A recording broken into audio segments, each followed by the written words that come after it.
పూరా లోకల్ జరిగినటువంటి తతంగం అంతా తప్పుల తడక అని కూడా తెలుసు.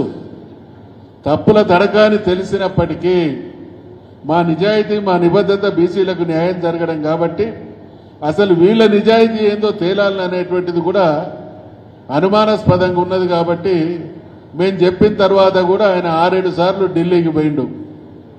ఏ రోజు పంపినటువంటి బిల్లులు రాష్ట్రపతి ఆమోదించే విధంగా పార్లమెంటులో వచ్చే విధంగా ఆయన ప్రయత్నం చేసినటువంటి దాఖలాలు లేవు. బిల్లులు ఢిల్లీకి పోయిన తర్వాత ఆయన అన్నటువంటి మాటలు మీకు తెలుసు కదా. మనమో బిల్లు ఏమైంది, తెలంగాణ బీసీలది ఏమైతా ఉన్నదనో ఈ సమాజం ప్రశ్నిస్తూ ఉంటే దొంగను చూసినట్టు చూస్తూ ఉన్నారు, చెప్పులు ఎత్తుకపోవడానికి వచ్చినన్ని చూసినట్టు చూస్తూ ఉన్నారని ఆయన మాట్లాడుతాం. అసలు సమస్య బీసీలకు సంబంధించినటువంటి 42% రిజర్వేషన్.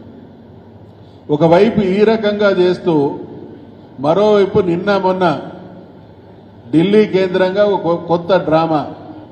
ఆ కాంగ్రెస్ పార్టీ హైకమాండ్కు మరి జ్ఞానం ఉన్నదో లేదో, దేశాన్ని పాలించినటువంటి పార్టీ, అన్ని విషయాల్లో నిశితంగా అవగాహన కలిగి ఉండాల్సినటువంటి పార్టీ, రేపు అధికారం అనుకోకుండా దక్కితే దేశాన్ని ఏలాల్సినటువంటి పార్టీకి ఉండాల్సినటువంటి ఇంగితం విజ్ఞత లేదు.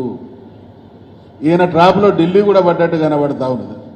కాబట్టి మేం 100% 42% రిజర్వేషన్లు అమలు పరచబడాలి అనంటే దాన్ని 9th షెడ్యూల్లో చేర్చడమే ఏకైక పరిష్కార మార్గం. కాబట్టి ఈ 20 మాసాల కాలంలో బీసీలకు రేవంత్ రెడ్డి సర్కార్ చేసినటువంటి ద్రోహం, తెలంగాణ బీసీ సమాజాన్ని చైతన్యవంతం చేయడం, అదేవిధంగా తెలంగాణ సమాజంలో ఉన్నటువంటి అన్ని వర్గాల ప్రజలు కూడా బీసీల న్యాయసమ్మతమైనటువంటి డిమాండ్కు వాళ్ళ సంఘీభావాన్ని కూడా పొందడం అనేటువంటి లక్ష్యంతో వరంగల్, కరీంనగర్లో ఈ సభ ఏర్పాటు జరుగుతున్నది. కాబట్టి కరీంనగర్కు ఉన్నటువంటి చరిత్ర, మాకున్నటువంటి నమ్మకం, బీఆర్ఎస్ పార్టీకి ఉన్నటువంటి సెంటిమెంట్ ఏంటంటే కరీంనగర్లో బీఆర్ఎస్ పార్టీ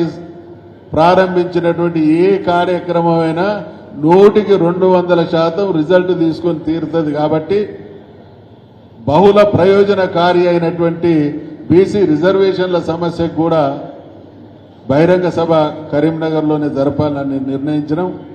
ఖచ్చితంగా బీసీ సమాజం కథం తొక్కి కదలి వచ్చి యావత్ తెలంగాణకు మళ్ళీ ఒక టార్చ్ బేరర్ లాగా 42% రిజర్వేషన్లు సాధించడంతో పాటు రాబోయే రోజులలో మేమెంతో మాకంత వాటా దక్కించడంలో కూడా ఒక గుణాత్మకమైనటువంటి పాత్ర కరీంనగర్ పోషిస్తుందనేటువంటి ఆశాభావాన్ని వ్యక్తం చేస్తూ సెలవు తీసుకుంటా ఉన్నాను.